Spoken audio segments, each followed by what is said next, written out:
Welcome to Myths of the World with Sharon Aoki. Hi, thank you for joining me on this Thanksgiving holiday weekend, an ideal time for the premiere broadcast of Myths of the World.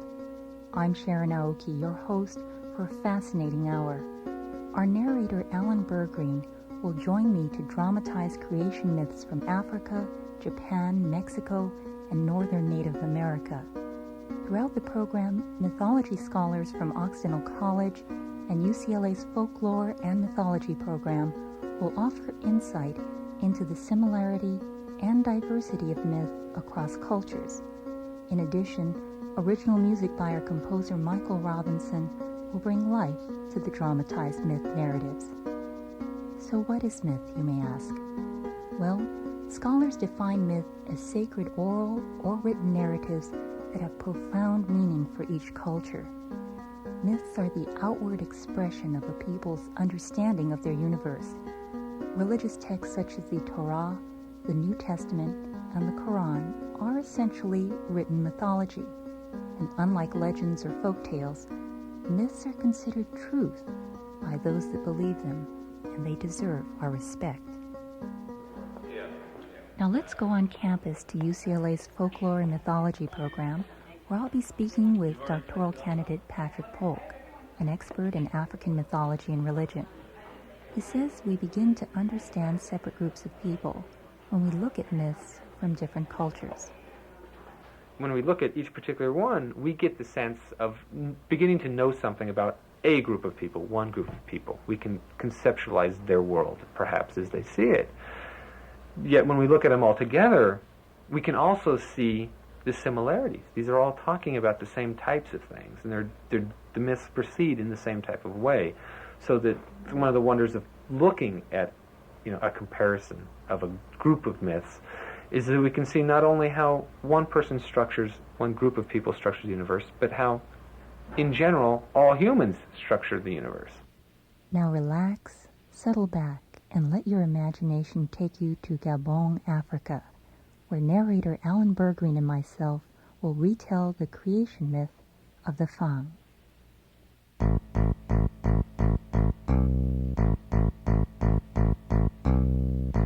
At the beginning of things, there was nothing. Neither man, Nor animal. nor plant, Nor heaven. nor earth. Nothing. Nothing. God was. And he was called Nzame. The three who are Nzame. We call them Nzame, Mebere, and Nkwa.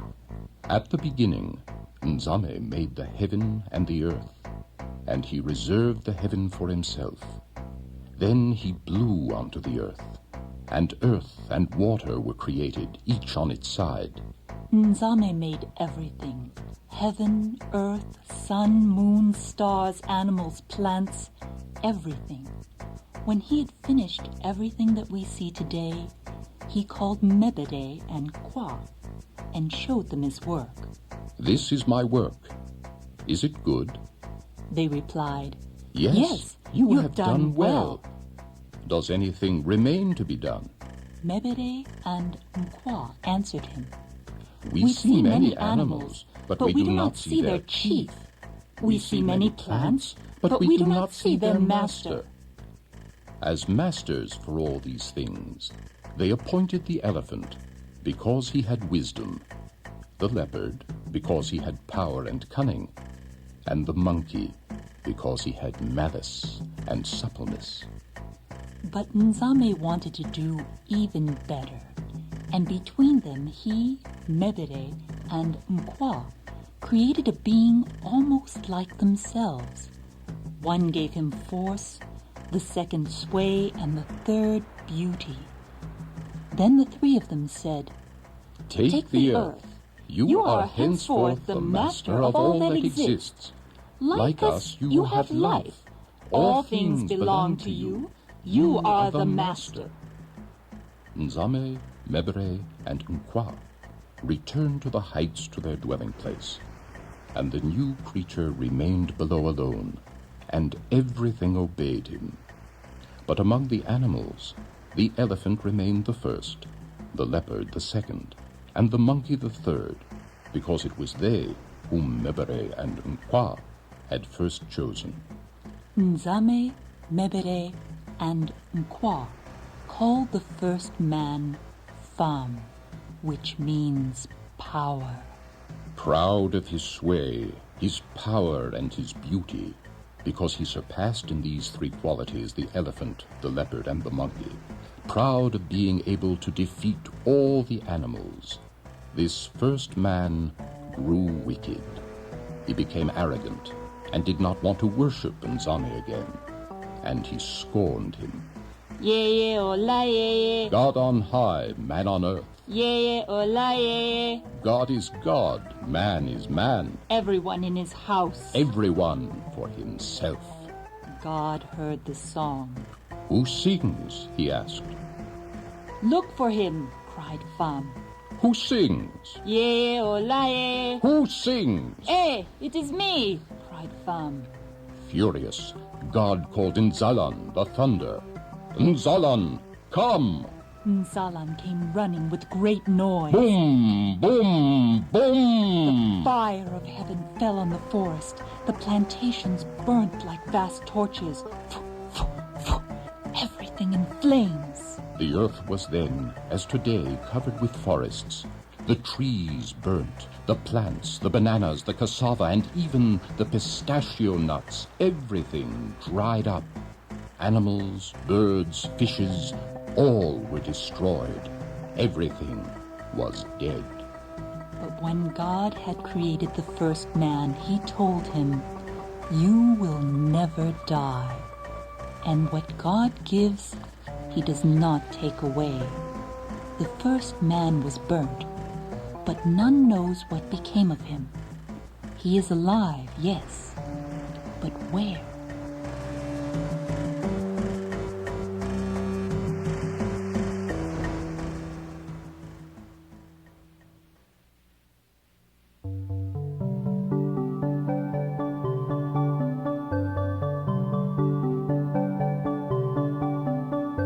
But God looked at the earth, all black, without anything, and idle.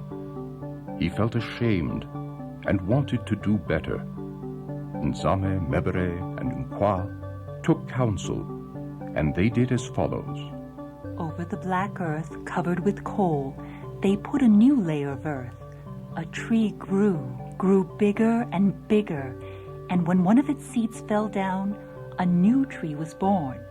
When a leaf severed itself, it grew and began to walk. It was an animal, an elephant, a leopard, an antelope, a tortoise, all of them. When a leaf fell into the water, it swam. It was a fish, a sardine, a crab, an oyster, all of them. The earth became again what it had been and what it still is today. The proof that this is the truth is this. When one digs up the earth in certain places, one finds a hard black stone which breaks. Throw it in the fire, and it burns. But Nzame, Mebere, and Nkwa took counsel again. They needed a chief to command all the animals. "We shall make a man like Fam," said Nzame. "The same legs and arms, but we shall turn his head, and he shall see death." This was the second man, and the father of all. Nzame called him Sekume, but did not want to leave him alone, and said, "Make yourself a woman from a tree." Sekume made himself a woman, and she walked, and he called her Mbangwe. When Nzame made Sekume and Mbangwe, he made them in two parts, an outer part called Nu, the body, and the other which lives in the body called Nisisim. Nisisim is that which produces the shadow. Nisisim is the shadow. It is the same thing. It is Nisisim who makes Nu live.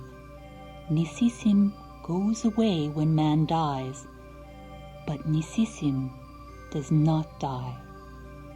Do you know where he lives? He lives in the eye, the little shining point you see in the middle. That is Nissim.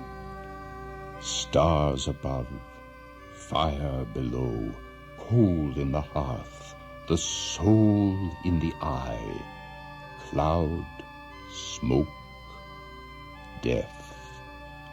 Sekume and Mbongwe lived happily on earth and had many children. But Thom, the first man, was imprisoned by God under the earth. With a large stone he blocked the entrance. But the malicious Thom tunneled at the earth for a long time, and one day at last he was outside. Who had taken his place? The new man. Thom was furious with him. Now he hides in the forest to kill them. Under the water to capsize their boats. Remain silent. Thom is listening. To bring misfortune. Remain silent.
Now mythology scholar Patrick Polk, expert in African mythology and religion, points out the key ideas in most myths that explain the act of creation.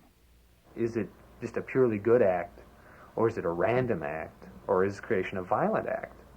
And in general, it's all of that. You certainly, going back to the African narrative from the Fang, you see that creation is a good act in the sense of the divine decided to create a world and then populate that world. Yet it really could only come about through violent action, because the first man that created Pham became wicked. He could not control his own power, so that the gods had to destroy the world and start again. And so in destroying the world and starting again through violence as part of creation, or destruction as part of creation, finally we came to a situation that was more, say, positive and functioning, so that the way the world is now had to come through disruption, essentially. Scholar Patrick Polk also notes that social structure is often reflected in mythology. So you do find that. I mean, you could possibly make an argument that this tale is saying then that the man is the head of the household and that woman came second. But I don't know. I mean, I'd want to ask the person that told this myth that, if they felt that there was this structure. But it's certainly true that myth does reflect the way society is structured, or the way society is structured reflects myth. I mean, we're not really sure which is coming first, but from my experience, normally this type of distinction isn't made. Personally, I think that this is a Fang reworking of the Book of Genesis, actually. I think that this is Fang who've probably been influenced by Christian missionaries telling us Genesis in the Fang words. Is what I really think that this narrative is doing here. From African mythology, we now turn to Japanese mythology. I traveled to Occidental College to speak with Dr. Scott Littleton, professor of anthropology, Fulbright scholar, and author. In Roy Willis's book, World Mythology, recently published by Simon & Schuster, Dr. Littleton contributed the chapter on Japanese mythology. Now he introduces us to the primary source for Japanese mythology, compiled in 712 AD, the Kojiki. It is the most ancient tale in Japan. It is, of course, in the Japanese tradition, the equivalent of Genesis 1. I don't know how many modern Japanese, take the story literally. I would have to say I know quite a few modern Japanese, and I don't know any Japanese who would say, yes, I believe this literally. But at another level, there is a sense that even though we don't take it literally, it does kind of give a sense of identity, a sense of who we are. And this is another function of myth that we really haven't talked about, a common set of symbols, a common set of images, even if those images are not taken literally, but only metaphorically, do give every culture, in the Japanese, of course, very much included, a sense of identity. So myths, over and above providing pre-scientific explanations for the way things work, or where the gods come from, where the world comes from, where it's going, where human beings come from, etc., and why sanctioning certain kinds of behavior and tabooing others. In addition to all of this, myths provide a sort of a sense of common identification. And I think the Izanami story does that in Japan still. Now I'll be sharing an excerpt of the Kojiki, the creation myth of Japan.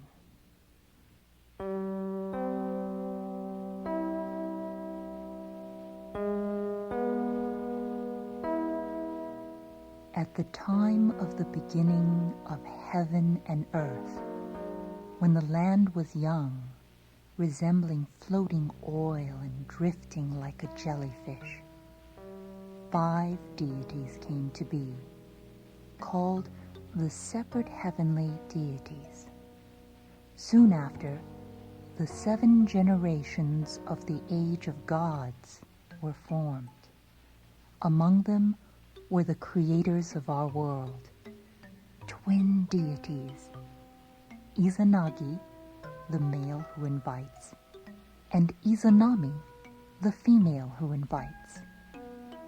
They first appeared upon the floating bridge of heaven, which overlooked a misty sort of nothingness. Izanagi dipped a jeweled spear down into the mist.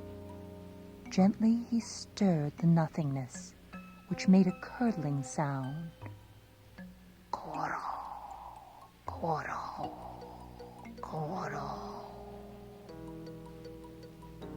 Izanagi lifted out his spear. From its point dripped curdled brine.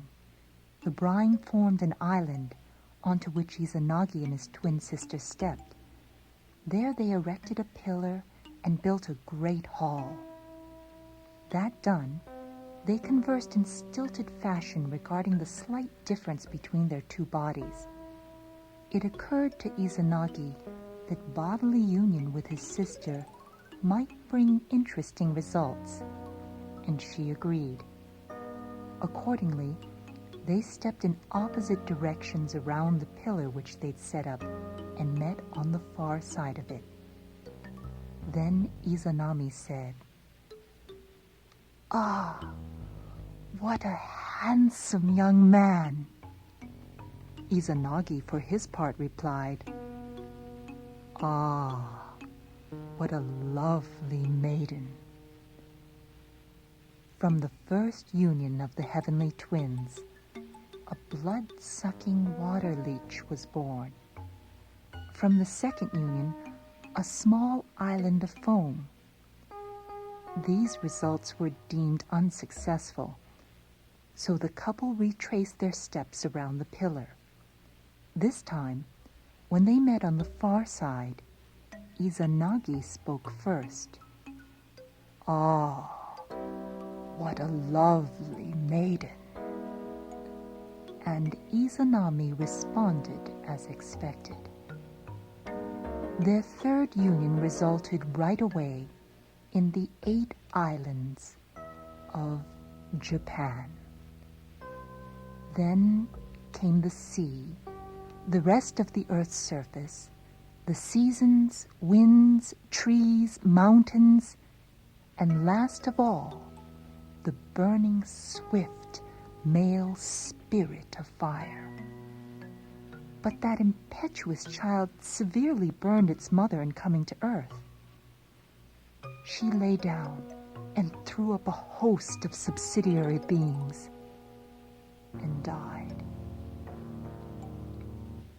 Izanami's brother bent down over her feet, weeping, and from his tears were born the spirit who dwells on the slope of Mount Kagu. Then he buried her body at the boundary between Idumo and Papaki. That done, he drew his sword and cut off the head of the fire child. From its blood untamable creatures arose, and from its dismembered body thousands more came to be. Izanagi, meanwhile, slowly descended into the realm of night. At the door of the Palace of Darkness, his lovely sister stood waiting. "Oh, Izanami," he said to her, "the lands which we have made are not yet finished. Therefore, come back with me." "You should have come sooner," Izanami replied. "I do wish to return with you, yet now I have eaten the food of this realm. I will step inside for a while and discuss this matter with the spirits here. Please, do not follow."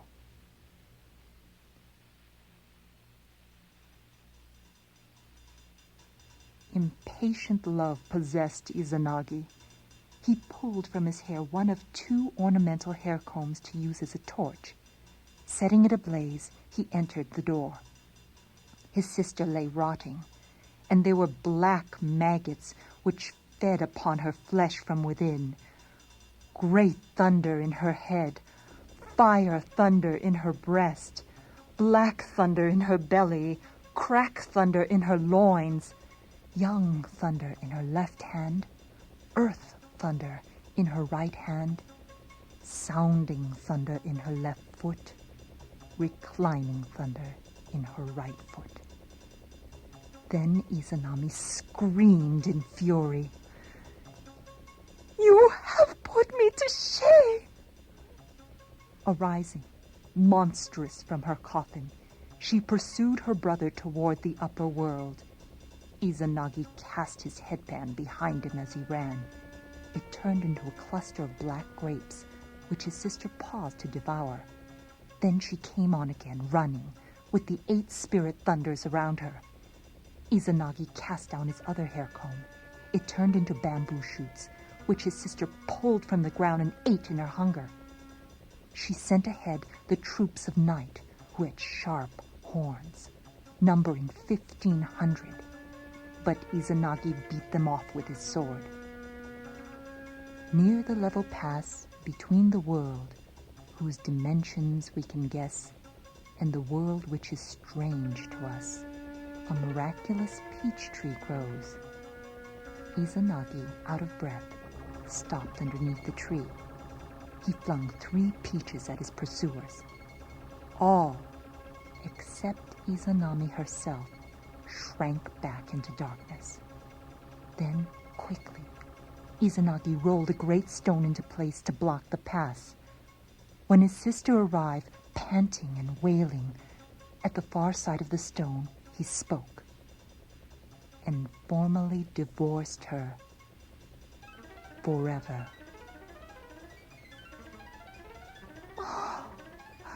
"My handsome brother, if you do this, I shall devour 1,000 people of your country every day." Izanagi replied, "Oh, my lovely sister, if you do that, I shall cause 1,500 women to bear every night."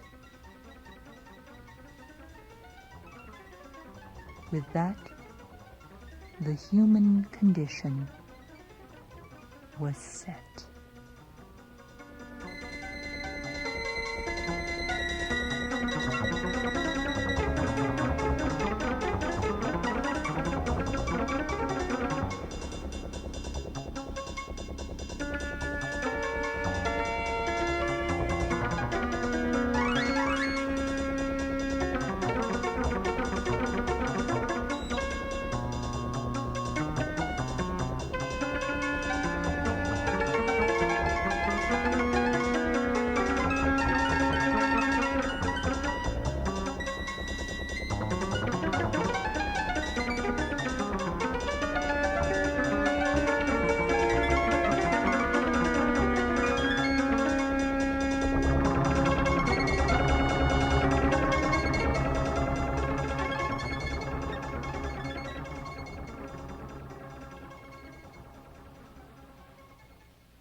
Dr. Scott Littleton, anthropology professor at Occidental College, explains a fundamental common theme in this mythology found in the Japanese myth of the Kojiki.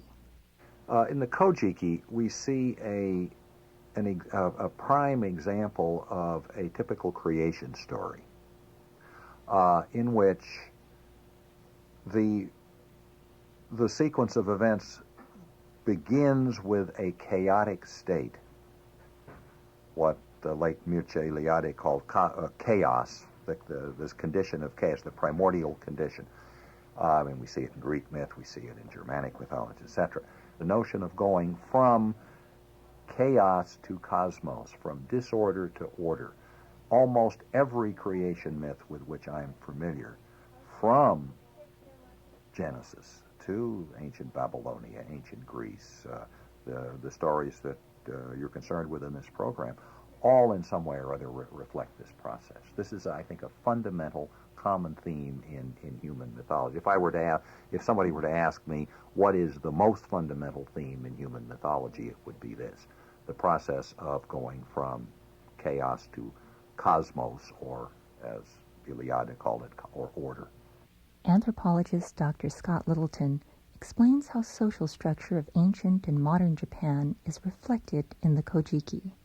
In the Japanese tradition that we've just been talking about, in the Kojiki, remember, the crisis occurs when Izanami says, I think the exact, if I remember correctly, it's just how good a lad. That's the way Donald Philippi translates it first. And then they circle around the pillar. There's a divine pillar there. And then they circle around, he says it after her.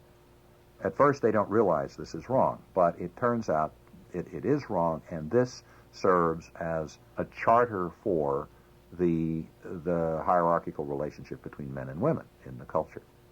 I might add here that, as some somewhat student of things Japanese, that my own hunch is, and this is shared by a number of my colleagues, that prehistoric Japan, very ancient Japan, was most likely a strongly matri culture. I think the fact that Izanami and Izanagi are a pair, that Izanami doesn't come later, isn't an afterthought by the divine, the invisible heavenly God. She's there from the outset. I think that's also reinforces the assumption that we're dealing with what is at bottom a matri tradition here. And whereas in the Fang, whereas in the Maya, again, woman is afterthought. And in the Old Testament, for that matter, another patriarchal tradition, the woman is an afterthought.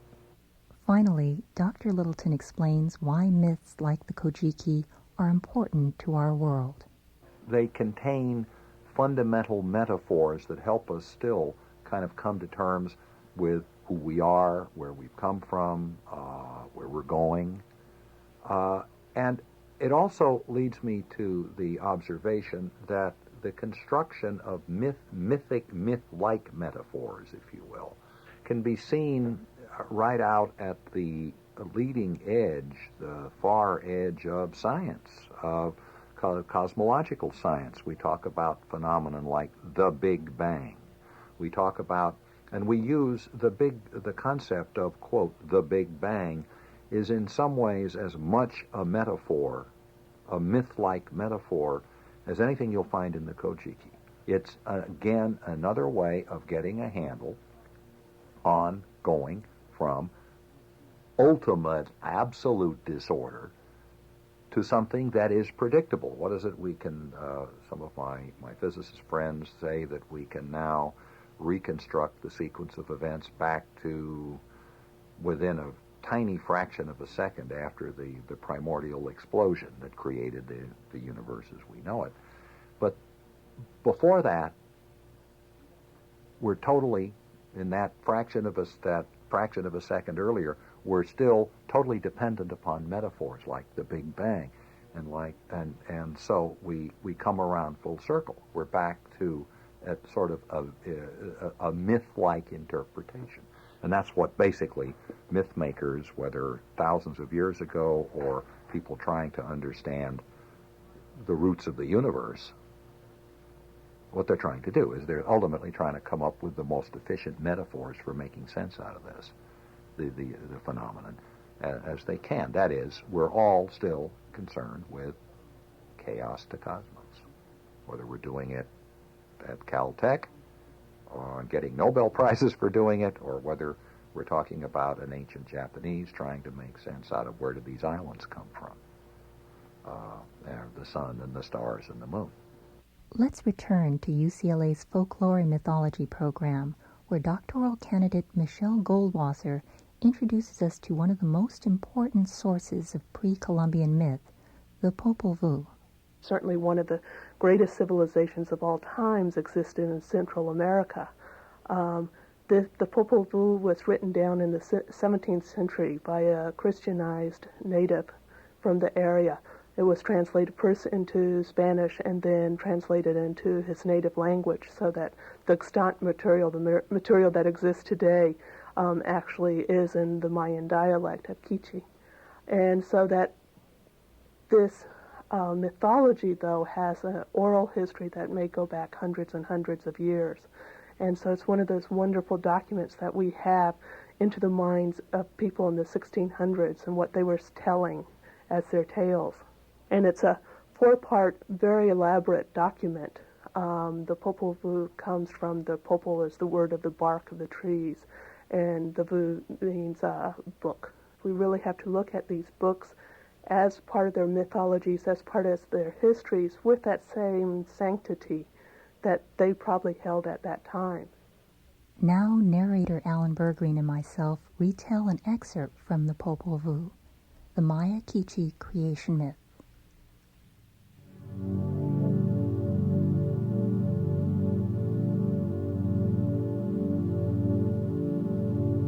In the beginning, everything was in suspense and silence. Only the heavens and waters existed. There were no human beings, animals, birds, or fish. There were no valleys, ravines, or hills. The surface of the earth was still invisible. But the gods stood dazzling in clarity against the darkness of night, and they possessed great sentiments. The gods came to a happy agreement. The waters would remain to irrigate the earth, which appeared in the form of a plate. Light was born in the heavens and on earth, so food could be planted for the people. The formation of the earth was magical, strange, and marvelous. At first, the space was filled with clouds and fog. Then mountains began to appear in the waters, cypresses and pines for the woods, coasts, and valleys. Then the gods created the inhabitants for those places. Afterwards, the creators talked of their creatures with great satisfaction and gave homes to their animals. You wild beasts of the field shall drink from the rivers, sleep in ravines. Your bodies shall rest on the grass, and you shall cohabit and procreate among the banana plants and bushes. You shall walk on 4 feet and serve to carry burdens. You birds will be in the branches as we are in our houses. There you shall be fertile and multiply. Then they all selected their haunts and shelters. While everything was being arranged for the birds and beasts, the world was still in silence. Afterwards, the god said to them, Shout, Howl, chirp, speak to one another. Understand one another. Don't remain silent. Separate into groups according to your kind and ways.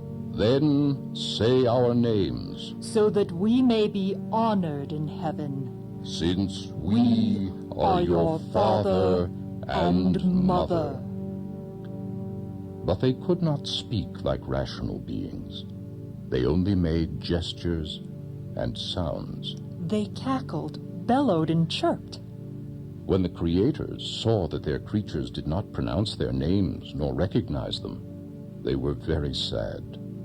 They told the creatures that they would be replaced because they could not speak, they could not invoke and adore them. You shall only serve to obey.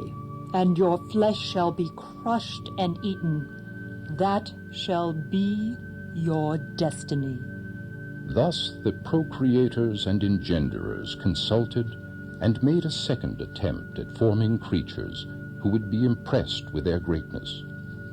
They fashioned them of wet clay, but they soon knew that they were not going to succeed. They could talk, but they felt nothing. They had no substance. They dissolved, forming a heap of mire. Again the gods consulted and asked one another, What shall we do to form people who shall see, understand, and invoke us? They asked for a new day of creation. Then all met to discuss the kind of people to create, who would adore them as superior beings. And just before sunrise, they said to the heart of heaven, It is good to form wooden dolls that shall talk and converse like people on the face of the earth. Immediately they constructed wooden dolls to resemble people, and they spoke. Thus these people were to exist on the earth. The wooden people established relationships. They gave birth to sons and daughters who were also wooden.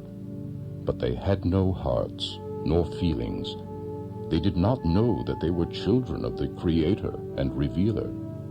They moved about like strange beings without aim or destiny. As they were unable to comprehend the heart of heaven, they soon fell into misfortune. They were just frauds with mouths for eating. They talked, but their faces were shriveled. They had no feet, nor hands, nor blood in their veins, nor intestines in which to hold their food, nor limbs for defending themselves. And their cheeks and fingers were so dry that they could not be able to distinguish from their flesh. Thus, they could not understand the creators, who were mother and father of those who breathe and have hearts. So they were condemned to disappear by death. The heart of heaven ordered the earth to be filled with water. A great flood came to destroy the wooden puppets. The avengers also came to mangle their bones and crack their muscles, because they did not feel nor talk in the presence of their Maker. The puppets ran in pairs like ears of corn, one behind the other. They climbed the houses, but when they reached the roofs, they fell. They tried climbing trees, which gave way beneath their weight. They wanted to find shelter in caves, but these repulsed them. Because of their confusion, they fell to pieces one against the other. Thus, the people of wood were destroyed. Then the earth was in darkness. A resin-like rain fell night and day. Again the gods met to discuss the formation of a new world, new people.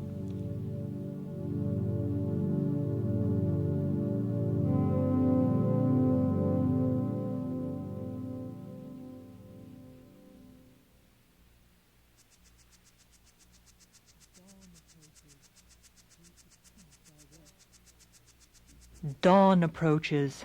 We should finish our work. We should consecrate the food that will maintain our intelligent children, deifying the people on the face of the earth.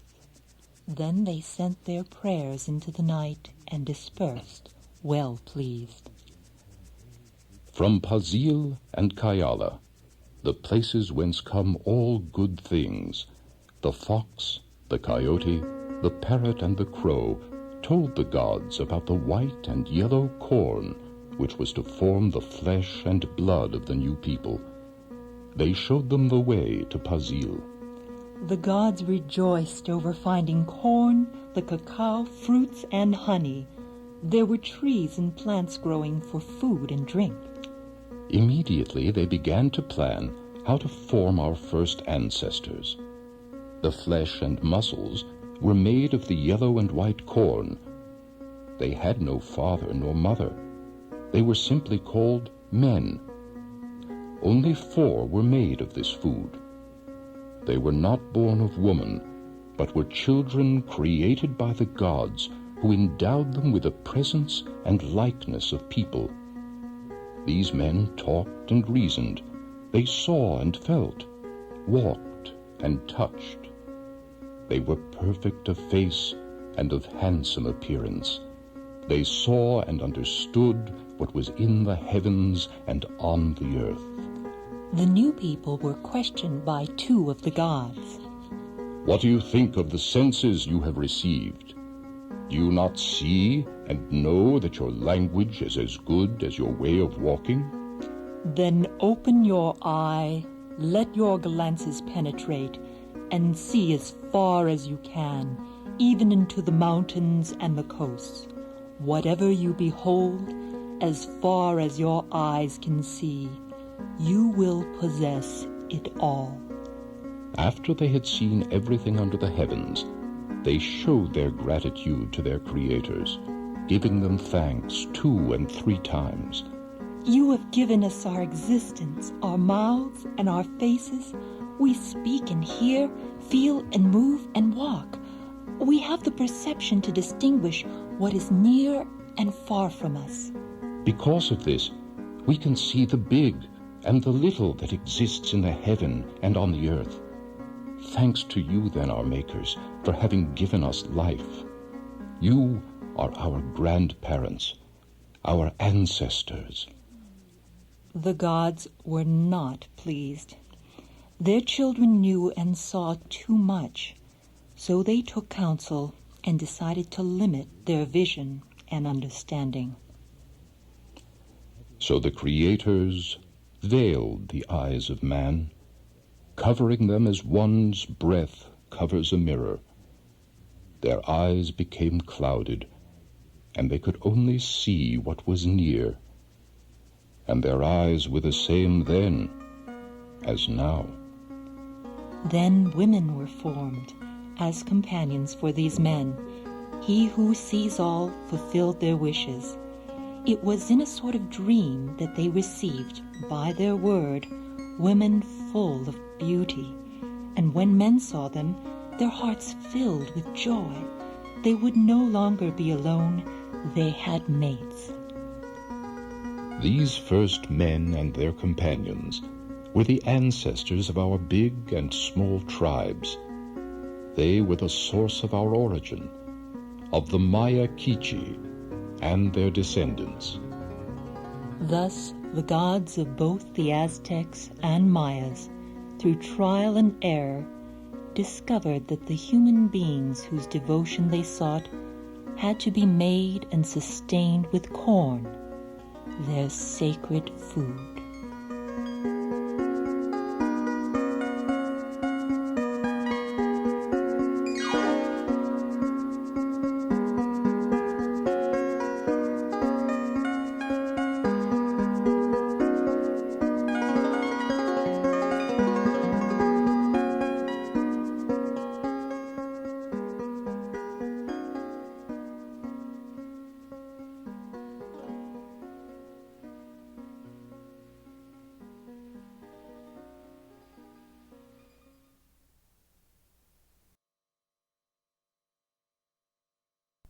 Mythology scholar Michele Goldwasser explains how creation myths like the excerpt from the Popol Vuh are constructed.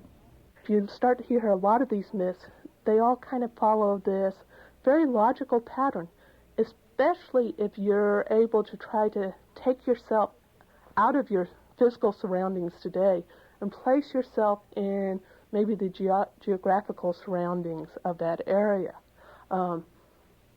Lots of ideas about animals and beasts and the waters, the mountains, the fog, whatever actually is there physically in the geography of the region is what occurs and happens and colors the mythologies of the different areas. So in this one, you're talking about a very mountainous region where there's a lot of fog, a lot of rain, a lot of vegetation, a lot of wild animals. Not just talking in terms of what we would consider a fable or an animal story or a children's story, because we often relate animal stories as children's stories and look down upon them for that very reason.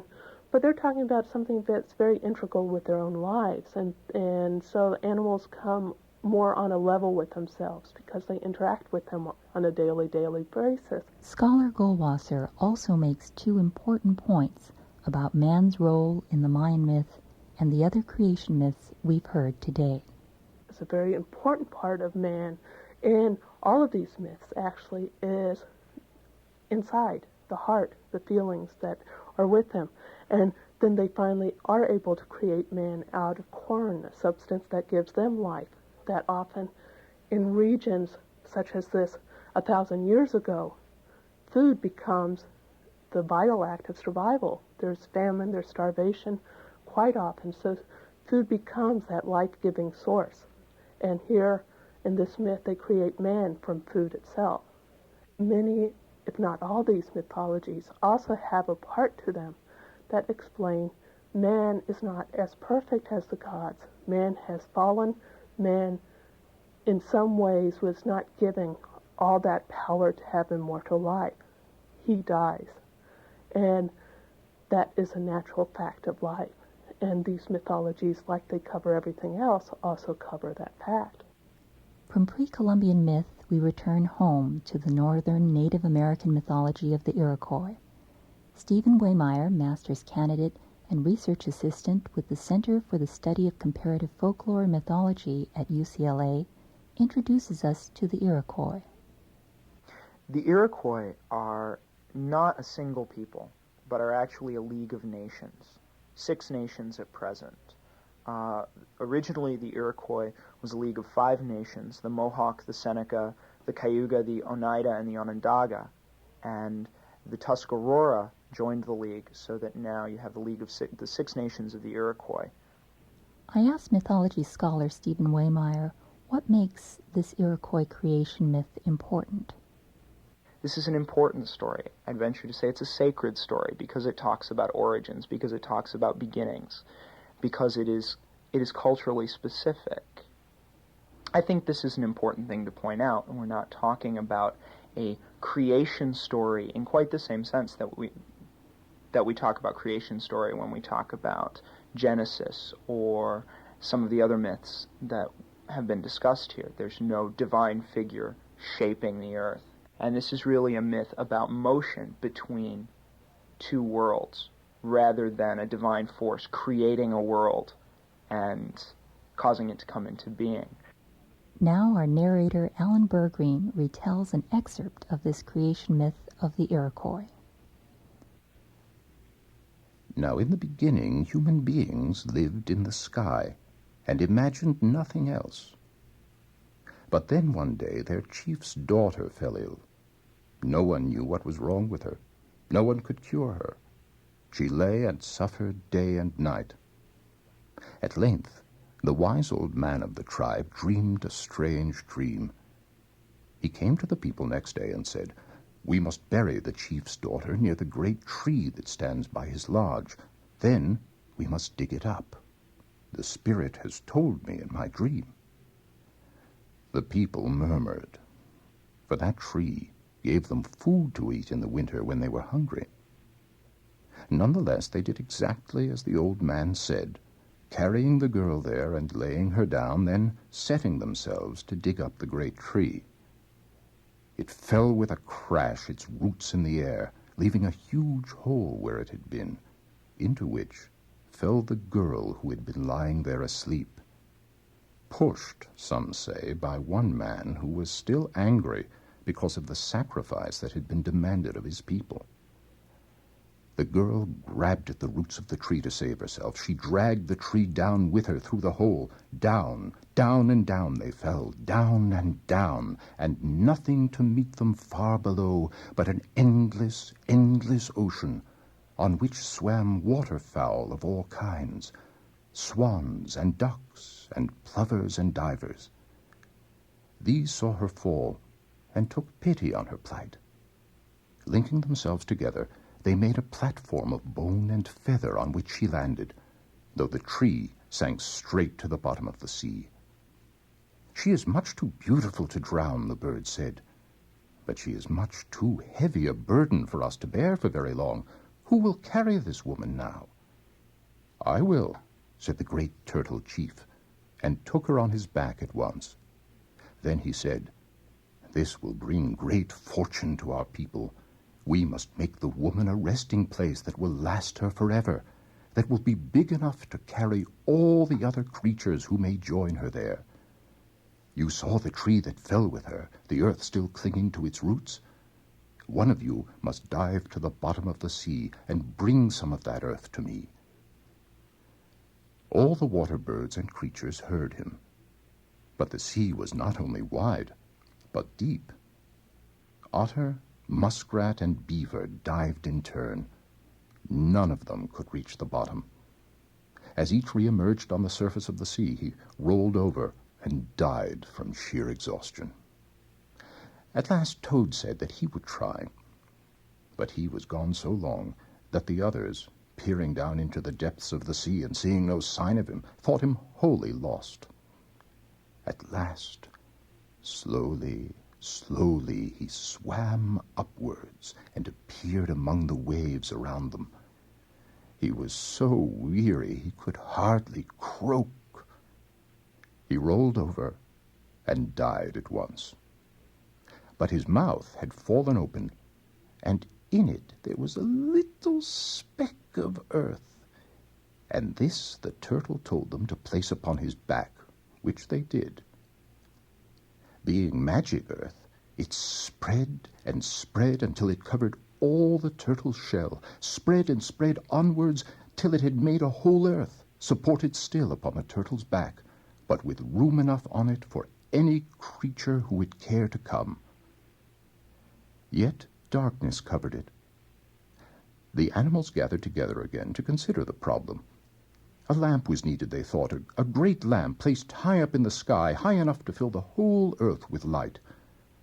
But none of them knew how to make such a lamp, or how to take it to the sky, or so they said, until the great turtle called the little turtle, and she said she might possibly manage to climb the steep and dangerous road into the sky.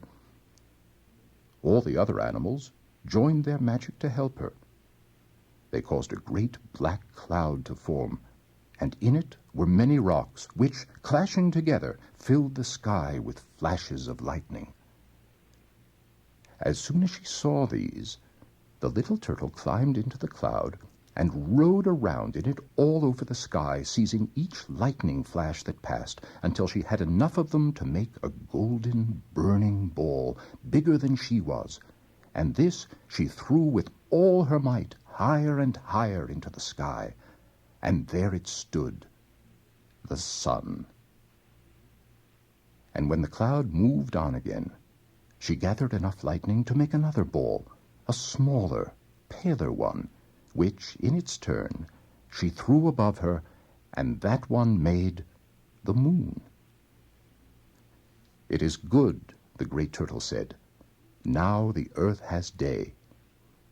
Then he sent the burrowing animals to make holes in the corner of the sky, so that the sun and moon would be able to circle the earth, descending through one hole and rising up again through the other. When the sky descended, the earth grew dark. When it arose, it filled with light again. "Now it has day and night," said the turtle. So the earth was created for the Sky Chief's daughter. She made herself a shelter of branches and lived there safely among the other creatures. An obvious difference in this Iroquois myth compared to the African and Mayan myths is the focus on the female character, the Sky Chief's daughter. Mythology research scholar Stephen Wehmeyer explains why this occurs. The Iroquois in general are I don't want to say a matriarchal people, but a matrilineal people. Among the Iroquois, descent is traced through the female line, and women have always been the holders of political and social power among the Iroquois people. In each one of the clans, power is held by the clan mother. The role of woman in Iroquois, and again, and specifically Seneca, the people I'm most familiar with among the Iroquois, role of woman cannot be underestimated. It's very, very important. So it's not insignificant that the first being to inhabit Turtle Island is a woman, and from her, all the rest of creation springs. In summary, Wehmeyer points out a connection between all these creation myths we've heard and why they're important to us. These are stories about, even though they deal with cosmic occurrences, they're stories that speak to very, very deeply rooted human passions. There's love here, there's jealousy, there's shame in the Kojiki, there's anger at insult, there's tenderness, there's fear, and these are the things I think that drive the stories. Yes, we're talking about a cosmic moment of creation, but speaking very personally now, what I remember from these stories is the human element, is the passion, is the emotion. I think that's particularly significant. At the same time, again, we do see great differences between the stories. The Kojiki does not read like this story does, or like the African story does, or like the Popol Vuh. They don't read the same way, because we are dealing with different cultures. And I think the myths are good as introductions to the different cultures from which they come. We've listened to creation myths from Gabon, Japan, Mexico, and the Iroquois. Through their myths, each culture has revealed intimate details of their lives, their values, and the lands in which they live. When comparing these myths, we learn what makes us unique culturally and also what unites us. In closing, mythology research scholar Stephen Wehmeyer sums up why there's value in sharing these myths. If we listen to the stories, if we ask questions of them, if we talk back to the stories, if we want to know more, as long as we keep that desire to know within the bounds of respect, within the bounds of dignity, if we don't try to take what's not freely given, stories and the myths can open up whole new pages in human understanding. I greatly enjoyed sharing these creation myths with you this past hour. Please feel free to send me your comments and questions about this new program.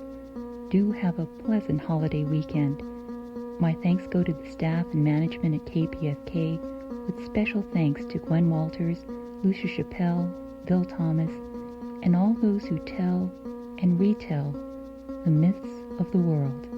Until next time, this is Sharon Aoki, wishing you goodwill and peace.